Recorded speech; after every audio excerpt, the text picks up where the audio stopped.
want to audit a diverse range of agencies to ensure that the city is performing efficiently and effectively at all levels. Some of our audits are deep dives into the financial records, and it involves us going out into various agencies to do our work.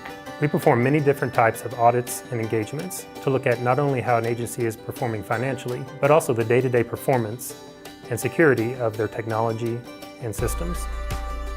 What we're trying to do is make sure that we're covering some of the financial aspects, performance aspects of the City and County of Denver's operations. We're looking at cybersecurity, and then there are contracts. We go through what we call a risk assessment process. We will meet with the mayor every year, and we'll really ask the mayor what keeps him up at night. What do you think is out there that's going to prevent you from getting your job done? That kind of conversation goes through council members. We have that with the directors of departments. We get information from the public. We hear the same kind of concern from the community and various parts of the city. There's a greater likelihood that we'll attach some audit resource to that. We aggregate that information that we get and try to decide which ones are going to be the most important for Denver in the ensuing year. Our 2018 audit plan is out.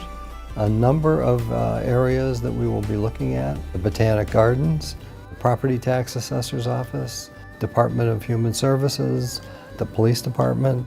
We issue performance, financial, information technology, and contract compliance reports. The reports ensure variety and diversity across the city's various agencies and departments.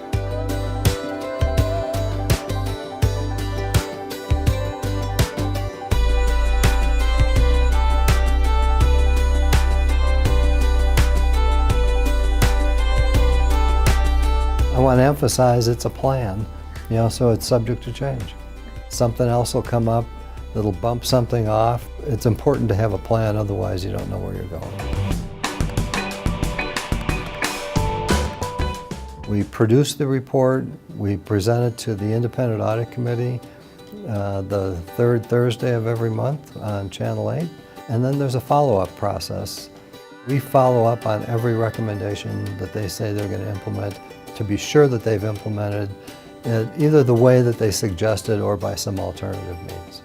We make the recommendations, and the agency determines the timeline within which they will implement the recommendations. We have a system that reminds us to do the follow-up work. The original risk was not mitigated. It goes back into the risk assessment process for future consideration of a future audit. Well, thank you for watching this episode of Ask the Auditor.